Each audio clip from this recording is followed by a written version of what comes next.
పేరు ఎల్లమ్మ, కాపులూరు. నాకు ధ్యానం అనేది తెలియదు. మా చెల్లెలు చెప్పింది. మా చెల్లెల పేరు రావాలమ్మ. ఆమెకి ధన్యవాదాలు. ఆ జ్ఞానం వచ్చినాక నాకు అంతకుముందు చూపు అవపడుకుంటుండింది. రామే ఎడకన్నది. ఎడకొచ్చిన తర్వాత 11 రోజులు చేసిన మండలం 5వ రోజుకే చూపు వచ్చింది. ఆమెకి చాలా ధన్యవాదాలు. శుభాసుపత్రికి ఆయన కోటి వందనాలు. రావేంద్ర సార్కి, వేణుగోపాల్ సార్కి వందనాలు.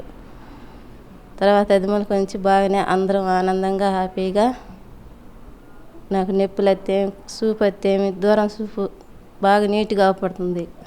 ధ్యానం వచ్చిన తర్వాత ఈ అంతకుముందు తిన్న తర్వాత అదే ఒళ్ళు బాగా ఉంటున్నాయి. అది మానేసిన తర్వాత బాగానే ఉండదు. మేడాలందరికీ మాస్టర్లందరికీ వందనాలు.